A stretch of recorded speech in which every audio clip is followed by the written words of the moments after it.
kampaņa Pārbaudi krūtis, lai dzīvotu šogad norisinās jau 5. gadu.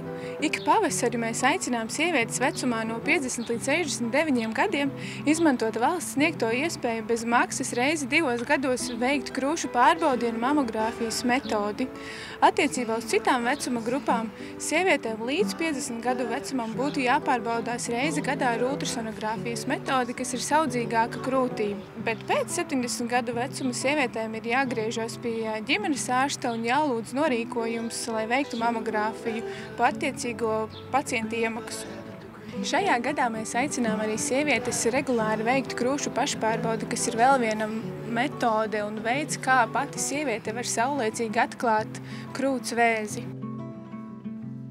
Jau 2. gadu kampaņā Pārbaudi krūtis, lai dzīvotu, darbojas brīvprātīgā reģionālo vēstnešu kustība. Tās ir sievietes, kuras savā apkārtnē aicina daļo dzimumu pārbaudīt krūtis un informē par iespējām, kur to var veikt. Jau 2. gadu Ogres pašvaldība iesaistās šajā kampaņā, un mēs mēģinam dažādiem veidiem cilvēkiem sniegt informāciju tieši par šīm profilaktiskajām pārbaudēm, mēģinam iedrošināt, likt informāciju, informatīvos bukletus.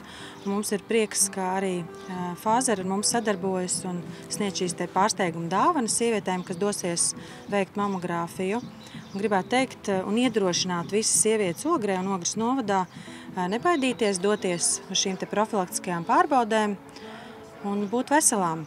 Šo pasākumu mēs atbalstam jau 2. gadu, un stāsts ir, protams, par to, ka mēs esam sociāli atbildīgs uzņēmums, bet vairāk tas ir stāsts par mums, par līdzcilvēkiem, par tiem, kam nevajadzētu paiet garām, ja mēs redzam, jūtam, ja mūsu palīdzīga roka ir vajadzīga. Tāpēc gribu aicināt visus nepalikt vienaldzīgiem, palīdzēt, atbalstīt. Dažreiz mazs grūdienis var izdarīt lielas lietas. Palīdzēsim kopā. Lai novērstu un laicīgi atklātu ļaundabīgu audzēju, ir regulāri jāapmeklē ārstu un jāveic veselības pārbaudes. Ogres slimnīcas radiologs, diagnosts Ivars Dreimanis norāda, ka sievietēm īpaši pusmūžā nevajadzētu vilcināties ar krūšu pārbaudi, jo vēlāk tiekot diagnosticēti kādi sarežģījumi, jo grūtāk esot tos izārstēt. Ja viņai tiek kaut kas atklāts, tad ir vēl viena metode, ultrasonogrāfija, kur tiek salīdzināts šīs rezultāts ar ultrasonogrāfijas rezultātu. Un ja abās šajās metodēs tiek atrasts kaut kas aizdomīgs, tad tiek sūtīti šī sieviete un tie rezultāti, protams, uz onkoloģijas centru, kur ir speciāls mamologs, krūšu speciālists, kurš tālāk izlēma, vai vajadzētu biopsiju šai sievietei konkrētai, tātad paņem audu gabaliņu un izpēta, vai tas ir ļauns vai nav ļauns. Ja ir ļauns, tad, protams, jārisina jautājums par operāciju. Šī gadījumā es varētu teikt, ka Ogrē ir, es nezinu, vai laimējies, vai mēs paši esam tā nokārtojuši labi. Mums ir tiešie sakari ar onkoloģijas centru, un šīs bildes, kas tiek uztaisītas šeit, visām sievietēm tiek pārbaudīts arī onkoloģijas centrā. Viena sieviete bija, viņai 5. pakāpes audzējs bija, bet es biju vispār šokēta, ka viņa neko nav darījusi. Es viņai prasīju, kāpēc. Viņa man arī nevarēja atbildēt. Mamogrāfijas metode uzskatām par vienu no efektīvākajām metodēm, lai saulēcīgi atklātu krūts vēzi. Rentgena attēla uzņemšana ilgs 2 minūtes, bet viss apmeklējums apmēram 20 minūtes. Procedūra veicās 2 projekcijās, taisnajā un sānu projekcijā. Sākumā mēs krūtiņas liekam pa vienai uz šīs paletes, tur iekšā liekās kasetīte, nobildē. Mēs pagriežam sānu pozīcijā. Tad atkal samainam kasetīti, ieliekam iekšā un tad no sāniņa bildē.